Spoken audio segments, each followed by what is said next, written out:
Hello, and welcome back to the Be More Connected Summit. I'm your host, Elise Preston, founder of Be More Connected, and today I'm here with Tada Hozumi. Hey, Tada. Hey, how you doing? Doing pretty well. And Tada is a somatic therapist and dancer, and at the core of their practice is the understanding that all oppressions are energetic ailments of both the individual and cultural body. And they believe that individual healing cannot be whole without tending to the cultural and vice versa. And that cultural change cannot be in good faith without tending to the bodies that make up the collective. So, wow, might be one of my favorite bios that I've read for this summit so far. And I am super, super excited to dig into our conversation today. And I'd love to start off with just doing a little check-in and seeing where you're located in the world and how are you holding up during this unprecedented time. So I arrived from unceded coastal Salish territories, the home of the Musqueam, Squamish, and Tsleil-Waututh people, and that's also known as Vancouver, BC. So folks know that. Mm-hmm. So that's where I'm located. And how am I doing this uncertain time? I've been showing up with fatigue for the last few weeks. So I have chronic fatigue, and at first, when more like kind of the early adopter phase of the pandemic, I feel like I was a bit more like edgy, and now I'm in the phase of like being edgy is not sustainable for me. So I'm in a more of like a kind of like down regulated, bit sad, sad and also relaxed state. But I would love to kind of turn that into something that feels good. So I'd love to maybe start off with a little grounding for Would the love both it. of us and anybody who's following. I think that'd be very nice. Absolutely. Okay. So welcome you to like just track how breath is naturally entering into your body. So very gently through your nose, possibly, most likely, and then and out through your mouth. It's just very natural, your breath.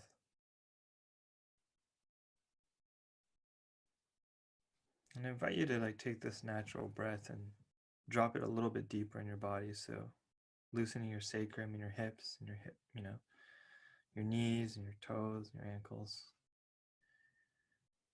Opening up those joints, letting the breath land a little bit deeper into your body.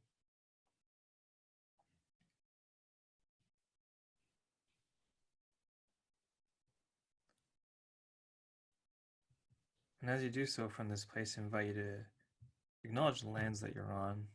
Most likely you're joining us from Turtle Island. But even if you're anywhere in the world and has a colonial or imperial history, wherever you are. So I invite you to just quietly inside your body acknowledge your connection to the land and the story of the people in the land.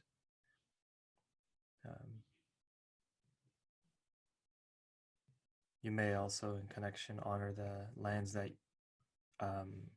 you are from if you're a settler to where you are now, or if you came by any other means.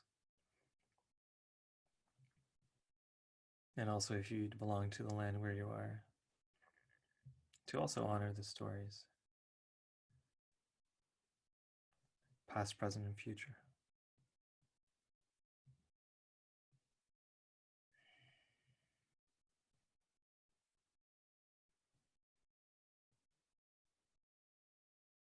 And as we acknowledge the land, also invite you to see that the land sees you, acknowledges you. The stories of the land are able to hold you. What does that feel like in your body?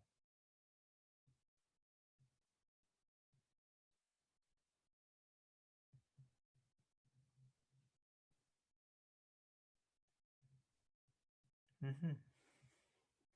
So that is all well. Thank you for inviting that grounding and presence to our conversation. Yeah, it's kind of nice, right? Super nice. I feel like I needed that today. And I also love to start by checking in with our guests and asking about your journey of healing. and what's gotten you to where you are today? I feel like that fits in with the question around like what is cultural somatics as well, right? Yeah. Um, so the thing I can say is that like I was originally trained as an expressive arts therapist, so Mm-hmm. clowning, theater, therapy, um, drawing, painting, and like a multimodal uh, art therapy, right?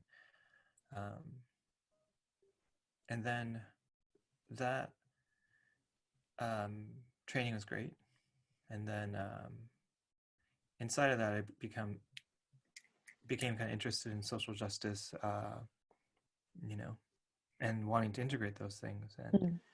kind of participating more in communities around those things. And then, yeah, what kind of like came part, you can hear my sigh. So this is how I feel about it. Sure. Yeah, like, I mean, like a lot of people probably burnt out from that, Yeah. just was confused about the conflict and things like that and the community around these issues and stuff. And long story short, like I just felt like there's still something disembodied about the way we're engaging with the work itself. So Mm-hmm. I had a lot of questions about it, and during that burnout phase, I had to ask a lot of questions, probably to my ancestors in a roundabout way. I didn't really recognize that was happening at the time, but it was definitely Right. through them. Um, like, what is wrong in the world?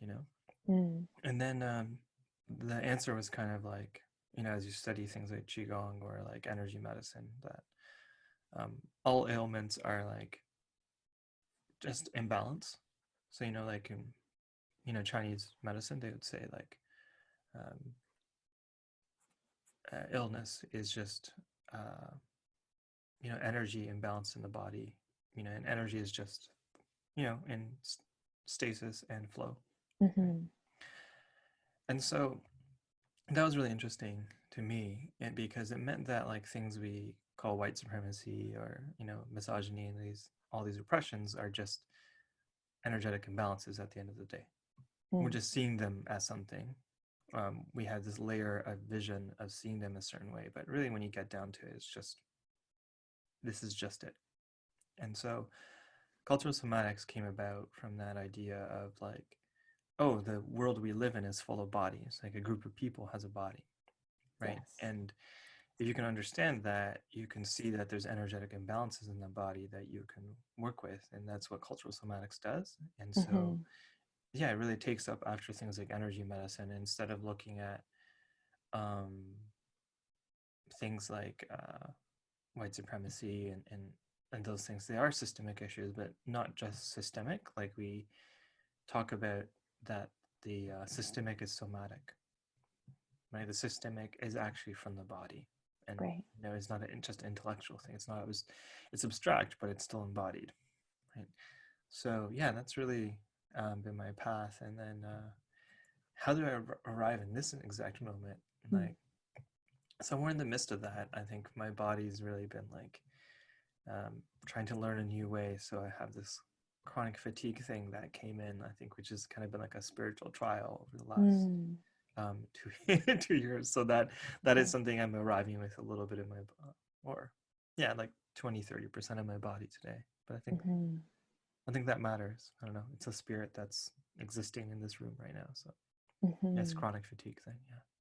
Sure, sure, sure. Mm-hmm. And I feel like this naming of cultural somatics was such a powerful light bulb that went off in my mind when I was first introduced to your work, as someone who has both worked in nonprofit, direct service, social justice spaces, and also operated in wellness communities, and has been able to feel in my own body and get an understanding of energy work and how incredibly healing it is, and not necessarily making that connection Mm-hmm. that the systemic is also somatic, Mm-hmm.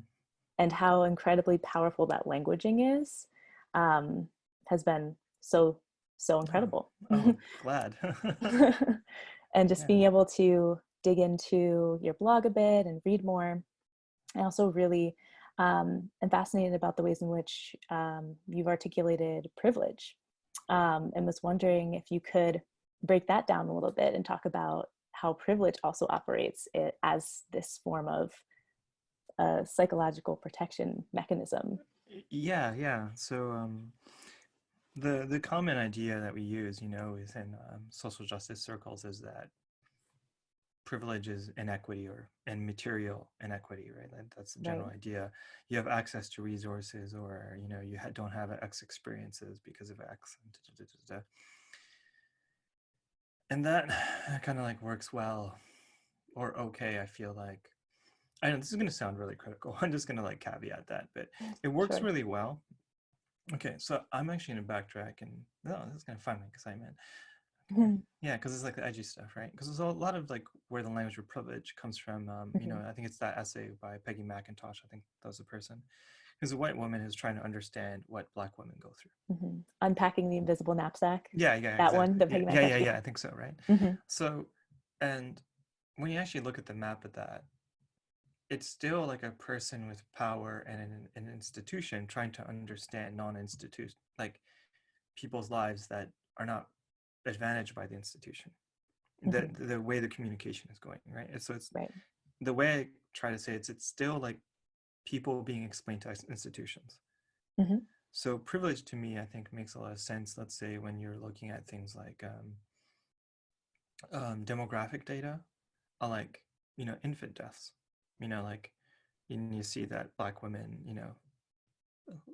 like infant mortality is like just a much higher has a much higher case ratio, right? Right. And so I think when you're looking at those kind of numbers and numerical things that are really easily gathered by institutions, privilege is a great thing to understand because it's like the language of the institution. Mhm. But I think it has huge limitations when you're talking people to people. Sure. And that's like kind of my critique of, generally speaking, of the last um, kind of years of social justice work. And it's not that like none of that's valuable. I'm not saying scrap it or anything like that, but I mean I think we're in like a place where we're reevaluating these things and updating the language and ideas as we need to, for the times we're in, right? And of course this is an edgy topic because I think a lot of people um I think for a lot of people ideas like privilege and Mhm. have become part of the language set and they hold on to it as a certain thing and it's stabilized their Sure. life, right? But when I speak about privilege, it's a lot more of a psychological mechanism. Mhm. And when I say that cultures are bodies, that means that these bodies experience dissociation, right? And this embodied dissociation in this cultural body, this cultural larger collective, Mhm. shows up as privilege between people. So what I mean by that is that let's say people who are we can mark as having privilege, let's say like let's just take the apex, like middle to upper class white cis straight males, right? What they're experiencing is not so much actually this material inequality, right? This is the interesting part. Yeah. What they're really experiencing is this dissociation from what's really happening in the world. So the privilege, the inequality is there to protect these bodies from processing pain, Mm. processing information. So Right. it's protecting certain parts of the body. So when you have your own body, right? Let's say it's in a traumatic response, your brain, right? Because your brain and your gut can operate separately, right? So it's like a case where your brain is dissociated and not able to track what the rest of the body is doing, but your gut is, let's say, corroding, and then there's toxins leaking through the lining. It's creating tumors. Sure. Maybe it's creating diabetes. Maybe it's creating all these chronic ailments, chronic fatigue, and it shows up. The first signs are like joint pain and stuff like that, right? Mhm. Autoimmune stuff like that shows up that way. But the mind is still dissociated from the emotional experience that are creating this condition in the stomach, right? And so, in a very similar way, you have this society where people who have this quote unquote privilege are kind of like stuck in this place of being dissociated from what's happening in the rest of the body. They're out of touch. That doesn't mean the rest of the body's out of touch. Because just like how our Mm. gut is like, oh, my gut, the gut knows itself is sick. It knows. Yeah. Yeah, no, it knows it's sick, right? Yeah. and all the signs of the body shows up in it. Mm-hmm. So privilege is really this dissociation mechanism, because otherwise it's I wouldn't I think to say it's harmless is kind of a weird way to put it, but it really wouldn't mean that much. Mm. Like it would dissolve. People give it up and they'll be like, yep, okay. Like and there wouldn't be that much emotional energy protecting it if it wasn't for the dissociative mechanism that's behind it, Gotcha, right? gotcha. Yep. And so that's like kind of like the thing we look at. And so the energy imbalance, of course, is this resource imbalance, right? Mhm. Because resources are energy, and underneath these resource imbalances or energy imbalances is some kind of trauma, right? And this is like that cultural trauma that we're talking about. Right. So in the case of things like white supremacy, it's like kind of like the Resmaa Menakem, if you know him, who's another cultural somatic practitioner, Mm-hmm. Black therapist. Um, I forgot where he's based out of, but he wrote a book called My Grandmother's Hands, and Mm. we have a very similar analysis. But the primary pain of white people, for example, would be the pain of the imperialization of Europe, which happened like hundreds of years ago before there's any kind of European colonialism anywhere else. There was internal, like the Roman Empire went berserk basically, and there's all these other empires, right? Everywhere in Yeah. the world does, but like so the primary pain of white supremacy, like is born out of these like ancestral pains in Europe, right? Mm-hmm. And so it's kind of like the thesis then is that if you're able to deal with those ancestral pains in a good way, Mm-hmm. in particular, and it has to be in a way that like regrounds the body and tones the nervous system, then things like privilege that are material will shift, right? So, Right. so when you're talking about things like we're talking about, like reparations or truth and reconciliation with indigenous communities and stuff, that's like the reassociation process, like breaking that dissociation mechanism and confronting the Mm-hmm. truth. But it's only real until it gets integrated into the body.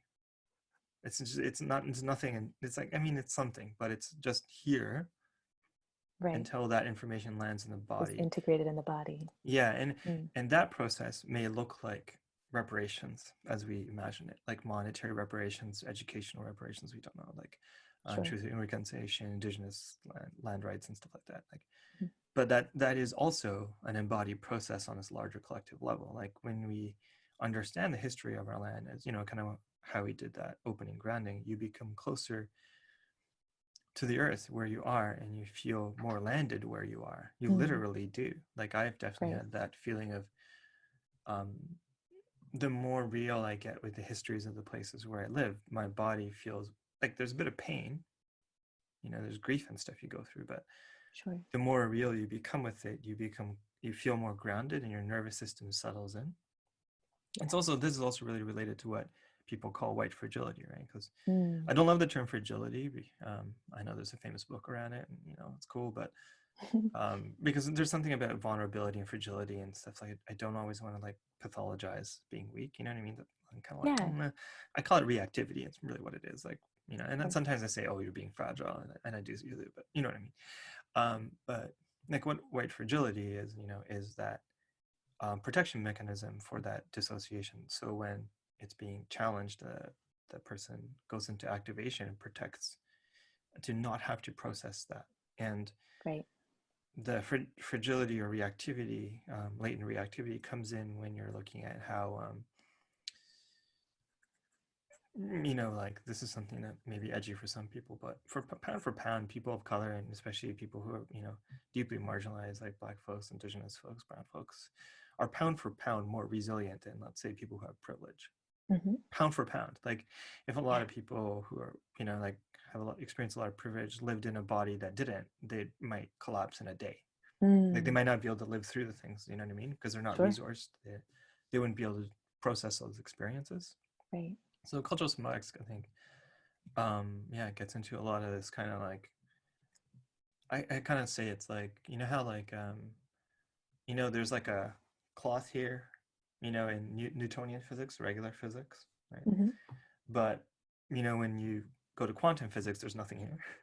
Mm. There's a wave or something. There's a vibration. It's like, Right. there's Just a actually nothing. frequency. Yeah, Yeah. not even touching this. If I put my, if I take my mind and really bring it to a level, I can maybe just walk through this thing. I don't know.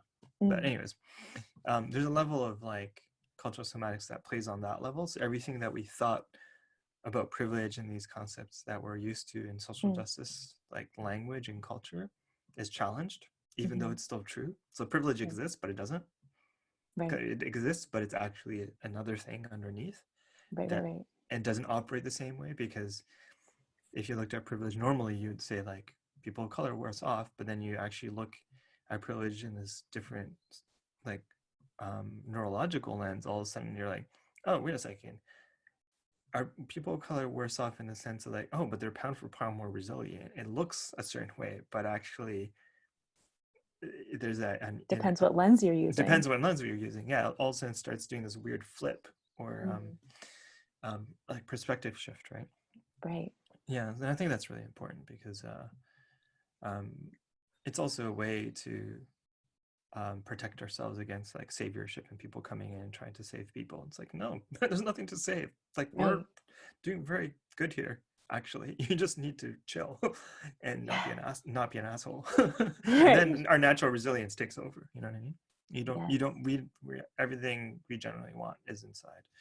Yes. And that's not fully true. Like, that's not like everything. You can't make everything that simple, but it has that kind of, I think, funny quality. I think cultural somatics. Yeah. Right. And I think that is something that is often hard for folks, particularly in Western culture, to conceptualize and hold. Um, Being able to analyze and look at things through multiple lenses, because Yeah. we've been so trained and conditioned to operate in such a very kind of narrow linear way. Right. Right. Um, and I think it is so important that we begin to really dig deeper and take a look at how these systems are operating, not just in the sense of the way that we've kind of in sociological circles talked about privilege, as you mentioned before, as something that is just essentially resource based, but that it is also energetic. And Yeah. when we know that, what does that mean? Mm-hmm. What do we get to do about that? Um, and I think at this time, it's really important for us to start asking those questions and thinking about how can we support the healing of individual bodies and cultural bodies so Mm-hmm. that we can begin to shift in a more inclusive and holistic way for healing to actually start to happen. Yeah. And Absolutely. I'm wondering if you have any thoughts on that, particularly in this moment that we're in with coronavirus. Yeah. Yeah. Sure. It's I kind of knew you were a going big there. question, but yeah. Yeah. Yeah. Yeah. So like COVID-19. Um. I have a lot of thoughts on it. I've been Mm, gathering a lot of thoughts. yeah. And I think we're at the precipice in history of things en masse shifting from this kind of Newtonian vision of the world. So Mm, this kind of like apples fall from trees. And this more like kind of felt sense, weird, magical world, right? mm, And we need it to survive in a way. Like, um, there's some very interesting things. I was reading a book called uh, A Body Worth Defending. I think it's by this guy named Ed Cohen. It's a bit theoretical, you know, okay. bit academic for my taste. I mean, if he's listening, it was cool. But It's cool. yeah, yeah. But it's called it's about immunology, and Okay. immunology it's actually a legal term. Mm, Originally it comes from, I think it comes from like the Roman Empire actually. So that's interesting. It's mm. only been used as a medical term for a few hundred years, 18th century or something like that. Oh, wow. So we didn't have an immune system before that because it's a concept, right? It's a meme. Yeah. It's like an idea that somebody had, and Hmm. it's very much around this idea the body has an invader that it's expelling is the fundamental kind of idea of immunology, right? You're immune to something, you're exempt from something, the Mm, impact of something. And the author talked a lot about how that is connected to how empires see territory. Mm. that your body has a territory, right? So your cultural body has a territory, and invaders come in and you get to, or migrants come in maybe, but you have to discern them or figure them out, right? That's the paradigm. Right. So this idea that you're worth defending is like really interesting. So I think Mm. in light, that's like one place I think really we could start off with, COVID-19. And yeah, I think there's also a lot of people, who are already waking up to, this idea that, oh, it slows us down. There's a lot of lessons in this thing, right? Mm-hmm. Absolutely slowing down, changing how our economy works and stuff like that. Yeah. Um, that's interesting. But what I'm finding a little bit, I guess, like tangential to that, and maybe a little bit behind that, Mm. is this idea that the immune system operates on a self, no self basis, Mm. right? This is like actually the scientific concept that the immune system differentiates between who is self and who is not self. And Right. that's how it expels or not expels, which is interesting because when you actually really boil down to it, and I've been trying to read this and figure this out, Mm. it's still an arbitrary process. What is self and what is not self That's to the fascinating. body, theoretically. Yeah. The body is apparently just doing it. So self and non-self is just our lens of what the body does. Mm-hmm. That's what you think the body is doing. That's because we believe in a self that is worth defending, right? Yeah. So I think that's a really interesting thing to me because it's a very Right. philosophical question, and it also gets to this place where immunology and these other kind of like sciences that we've been depending on break down, Mm. and we're at this precipice of either these tools not being that effective for us. I think we've been realizing that for a while, Mm. but they're great benefits, right? Vaccines, great. Sanitizations for surgeries, great, sure. But there's also this problem where the idea that we have a self and a non-self, and it's worth defending the self against invasion, definitely creates a hypnosis on the body that affects our relational system against these quote unquote, quote unquote against, in Mm. relation to these like small beings like viruses or bacteria. Right. How we conceive of ourselves affect how our bodies relate to them, right? So Yeah. we're in this kind of like weird place, I think, and the science is catching up basically to the elder knowledge, right? Of like, the self no self thing. This is a bit of a problem here. This is like Mm. not really like a real thing, Yeah. basically, right? And when you actually look at the human body, like it has viruses in it, right? At all L- times. Yeah. yeah, so it has bacteria and also has viruses. I didn't know it had viruses in it, but I was like, oh wait, we do have a virome. I knew there was a microbiome because I work with that a lot. But then I Mm-hmm. was like, oh, it's a virome, and like how babies don't get attacked by their mothers in their womb by their Mm-hmm. immune system is because there's a virus that mitigates that process. It gets Sure. in the way and suppresses like autoimmune responses, right? And so that's very interesting, um, particularly because um, COVID-19, uh, basically when it kills, it only kills really, from what I understand, through autoimmune response. Mm. It causes something called a cytokine storm, which means the body um, Attacks itself. attacks itself. So this self non-self thing becomes really interesting, Wow. And again, like I don't want to take away, this from the horror of the reality of what's happening and people dying that you really wish they wouldn't. And I don't say should a lot, but in many cases, I mean, probably in all cases, there's a lot that should have happened in terms of Mm. government, in terms of economic support and all those things, right? 100%. Yeah. Yeah. And then there's also this other layer, I think, is, we can take a lot of intellectual interest in saying, wait a second, it's still a body killing itself. Mm. Like, like tumors, you know, autoimmune issues, and all of that, still the body killing itself, right? The body Mm. attacking itself. Attacking So itself. Mm. so getting this confusion around what's self, non-self, so like this is a very interesting thing, right? Right. Because what happens in the cytokine storm is that the body's so there's something called neuroimmunological modulation. So your nervous Okay. system, your immune system are tied together, right? Mm. And so when your immune system is tied together in this kind of like chronic stress response. That's from what I understand, the greatest impact on an illness like COVID-19 and causes the autoimmune reaction is this chronic stress response that we have in our bodies, and that become ignited through that being ignited by the illness, but it's still the body doing unto itself, right? And I think there's some really interesting things in that, including looking at call out culture, or looking at how we treat people in our own like justice systems, right?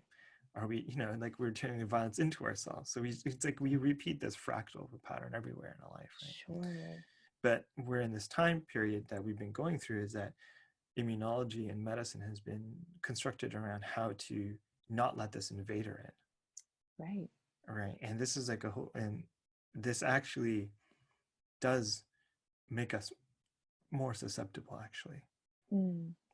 Very weird thing. And then you have all the media stuff around it, like, this is and that makes us more afraid of this villain. And so you have this weird thing that's very likely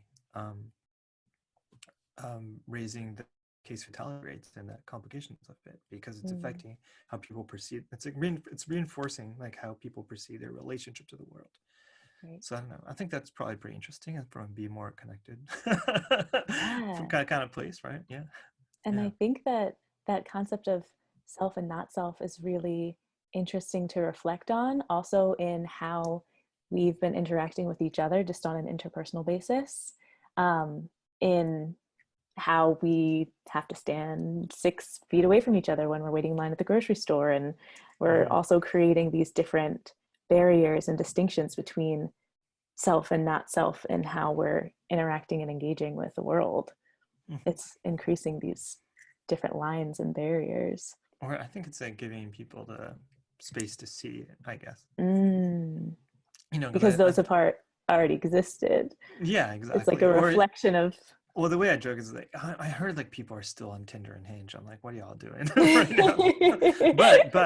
but you think about like, like how much more stakes are you going to feel like you're going to have when you're like going to make out with somebody? You'd be like, this better be worth it, like, no, right. Like, but but you're that self's not like you're like, you're faced up to it more. You're like, because like making out with people, having intimacy with people, eating with people is all a part of exchanging our virome and microbiome, right?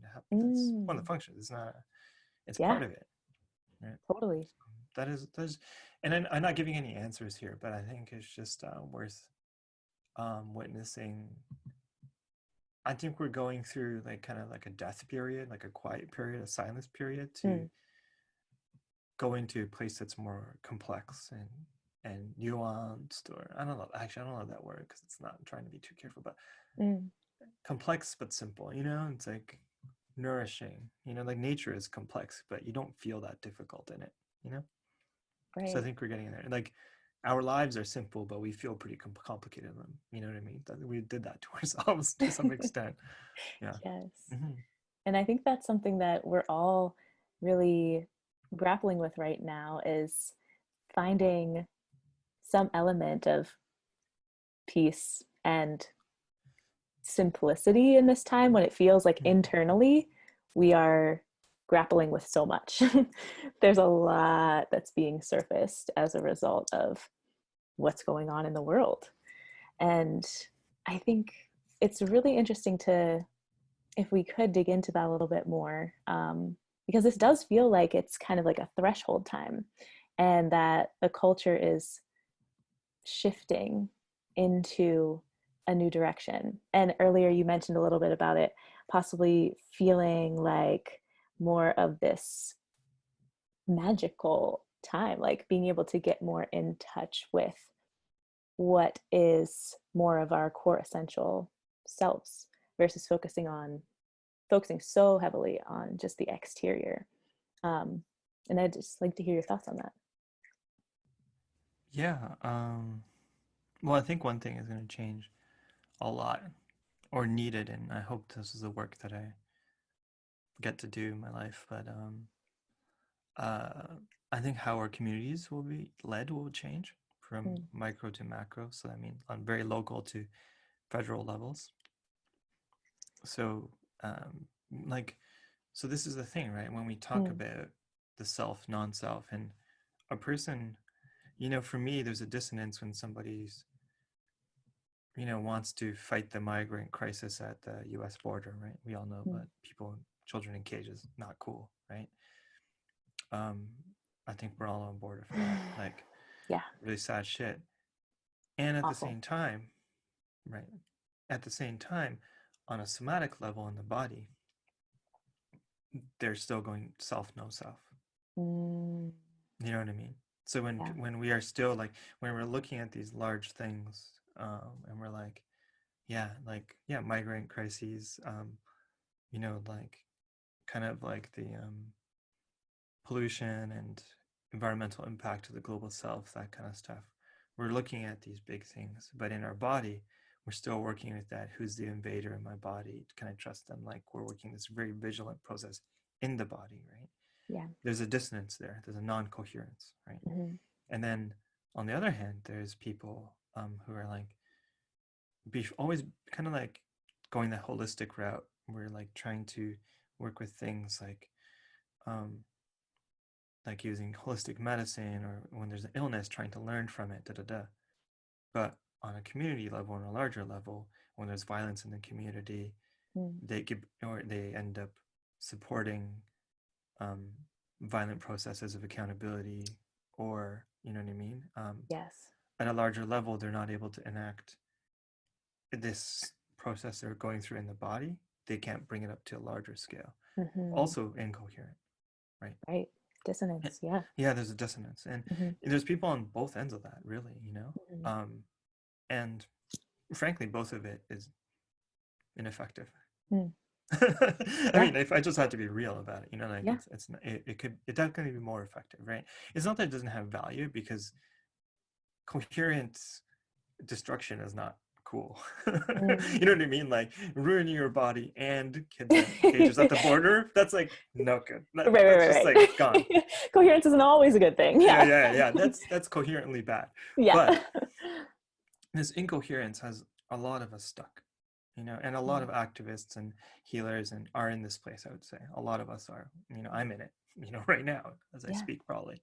But so we want to get to more coherence, and I think that looks like understanding that, like, the person who understands in their body, then going like, oh, okay, like, as this thing comes in, that's threatening thing comes in, I can work with it and do something. It's like I can learn from it, I can transmute it, I can shift my lens about self and non-self, I can work with my nervous system and notice how that changes things, and then bring that piece out to a larger scale. So when there is like migration happening into like, and there's like this pressure at the border, you're able to like move into a state rather than self, non-self, like okay, look at looking at a larger picture. Like, why are these people coming? Do they even want to do that? Like, what are the systems that created unrest and where they are? How am I impacting that now? And so, and then also responding to that in a way that is like cultural somatics, so in a way that creates more stability and more wellness in the entire body, and that's relating, right?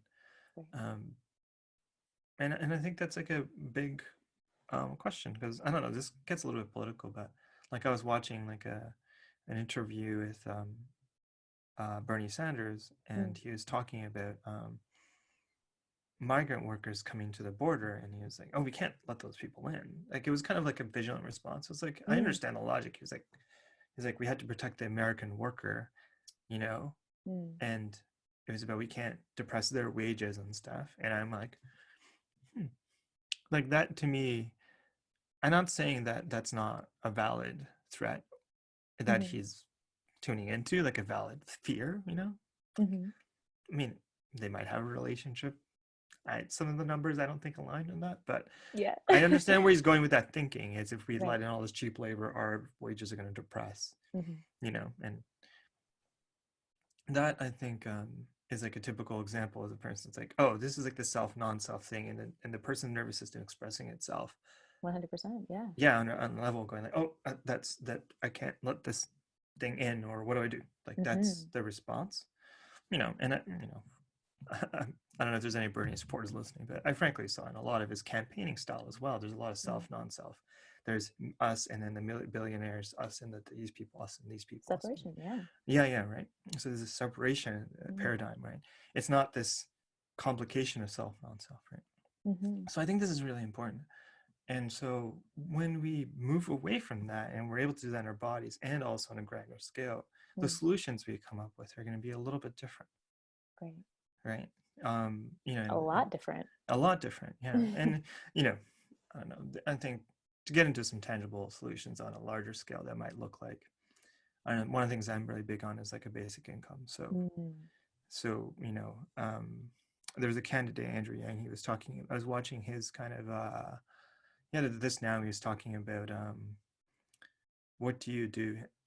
He embodied cultural somatics really well. It's really funny. We're talking the American election, but he talked about what's your domestic policy, and he's kind of like a shrimp on domestic policy when he started out, but Okay. he grew into it, and he had this now interview, and it was really, I was like, wow, okay, now you're on top of the shit. Mm. But he basically said our foreign policy follows having healthy domestic policy, right? I Mm. was like, and that's where we move at. It's like, okay, so that cultural somatically resonates for me because it's kind of how you are in your body Yeah. affects your relationships. Great. That totally makes sense. And when he's talking about a basic income, and he was talking about migration and stuff, he was like, well, one of the things that we can do is provide, like, it's the same approach that he would apply to the American body, is like these um, bodies that migrant people are coming from, and say those places need support that's direct cash transfer as well, right? So it's Yeah. a kind of like this. And the reasons that he gives around that is that it's not about the money, but it's about the nervous system.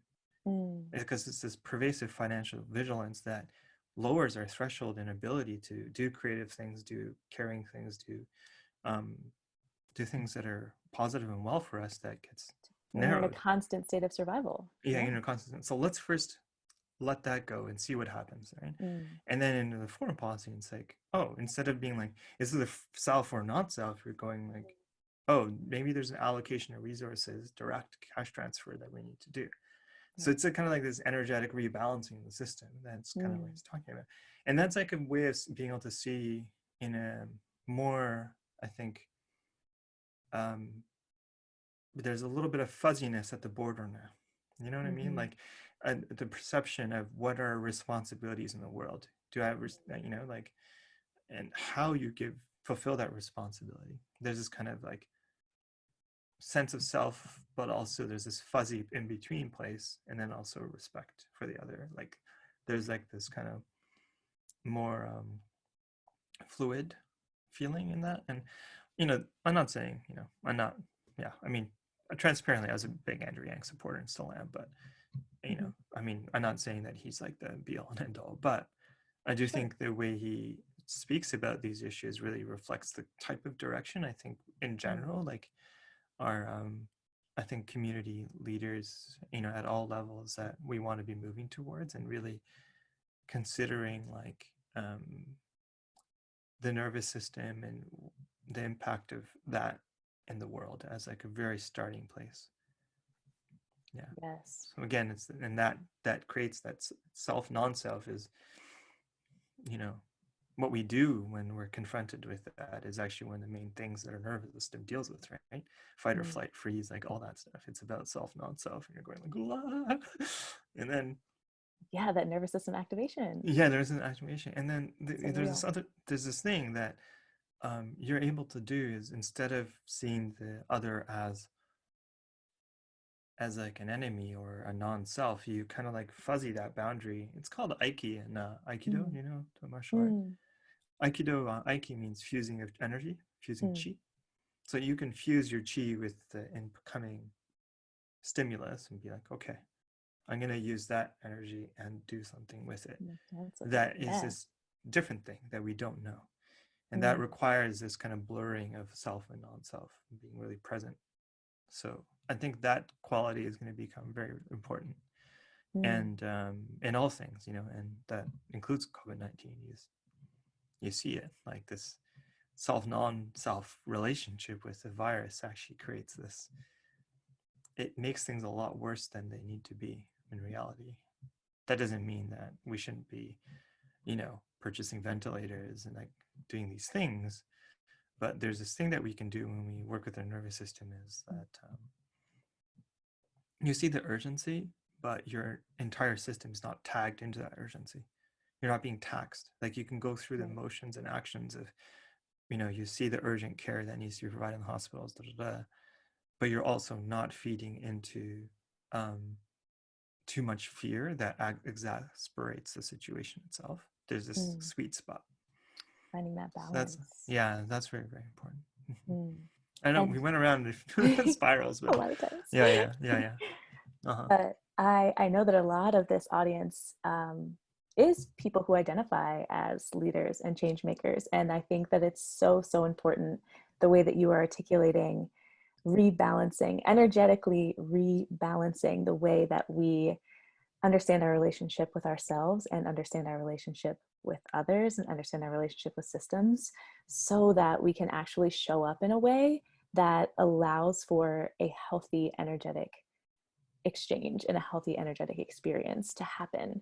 Because I think that there is so much that we are experiencing in our lives that kind of clouds that clarity around the fact that that is a key source of how we can begin to shift and be able to live in a more healthy, aligned way.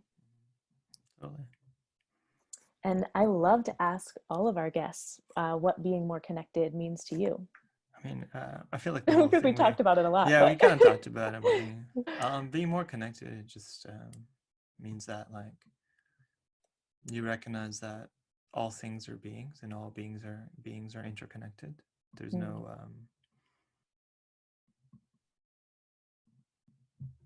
um, I don't know. There's some Buddhist concepts around that. I forgot how to translate it, mm, um, but it's something like all phenomena happens in relationship. mm. So, coronavirus, it's like happens in relationship. Relationship. When you look at things, you're like, become more connected to it. I Mm, would say like if people are watching or listening, mm, it sounds really weird, but you know, to be not just learn from coronavirus, but like I think the important part is the feeling part. Like mm, feel more connected to it. Like, mm, allowing yourself to like, oh, you are this weird, kind of annoying friend, maybe, but you're still a friend, Like mm, I don't want you coming over all the time, but you are part of my community. mm, And that is kind of like um, we didn't get to talk about it much, but animism, you know, mm, um, animism, it's like, yeah, a spiritual way of seeing the world that everything is interconnected. And mm. um, I think that's really what it What it boils comes down down to. to. Hmm. Yeah, everything is all things are being, including Hmm. like thoughts, feelings, and you know, like everything is being. Then when you lean into that, things start going right, I think. Mm. Hmm. And are there any other messages you'd like to share with our audience before we begin to close? Um, yeah, I think I hope you have time to grieve in this time. Make a lot of space for that because on a practical level, um, your thymus, which is under your sternum or is in your sternum, and then your gut. They produce the most particular type of lymphocytes or white blood cells that Mm. has like a mitigating effect on the COVID-19 spreading. And that shit, you need to grieve. You know what I mean? Like you Yeah, need to grieve to get that shit going. yeah. So um, allowing yourself that space and time to grieve and go through the process. And of course you find joy, like you Mm. kind of grieve to joy. It's like joy and pain, like sunshine and rain. It's like Mm. it's Frankie. Is it Frankie Beverly Mays? Yeah. I That think song. so. Do you know the song? It's like Yeah. bum, bum, da, bum, bum, da, bum, bum, bum, bum. It sounds like I remember Joy like the sunshine and rain. and pain, Yeah. sunshine and And rain. rain. Yeah. There's also, I guess that's also like that's also a Fresh Prince song, I think. But Oh, is it? yeah, it's like put it up. Like it's a bit more Oh, hype. The original is like a okay. lot more like Yeah. slow, and Hmm, hmm. the Fresh Prince version I think is like a bit hyped up. But yeah, so yeah, I mean But I that's love it. I feel like that's a really important message to close with. Like yeah, being able to hold that balance, making yeah, space for grief, but also making space for joy, sunshine and rain, light and dark, that yeah, it's all yeah, here and it's yeah. all It works for important. me. Mhm. Um, And I'd love if you could share a little bit of information about the free gift that you have for our audience. yeah. A free gift. I forgot what it was. Oh, it was the belly breathing. Yeah, Yeah. yeah. Yeah, hara breathing. So hara is like the word for your abdomen in Japanese, and it does good shit to breathe into it. Mm, It makes you more connected. How about that? I love mean, it. like the center of your body is in your belly, right? And Yeah. the center of your belly, that means it's connected to the center of the earth. Like this is just fact, it's like gravity, right? Yeah. The center of the earth is connected to the center of the sun, right? And the center of the sun is connected to the center of the galaxy, and the center of the galaxy is connected to the center of the universe. Mm, And then when you go backwards, the center of your body is connected to the center of the earth, and then it's connected to the center of all the centers of living things on the planet, and all, which includes rocks, so everything basically. yeah. Powerful. So it's really easy to just be connected to everything. You just take a moment to drop into your abdomen. So that's something. Great. Yeah. And how can our audience stay connected with you? Yeah, you can go to selfishactivist.com. And also, I run a school with my co-developer, Cultural Somatics, Der Sohe. So the school is ritualasjustice.school. Yeah. Excellent. And I Cool. want to thank you again so much for being here. It's been a pleasure to have this conversation. And I know that this audience is going to so benefit from being able to Oh, hear it. okay. So Thank you. I appreciate you being here. No, thank you. Thank you for having me on. Yes. And for everyone that's tuning in, I hope you'll join us again tomorrow for the next set of interviews delivered directly to your inbox. Thanks Okay. all. Take care.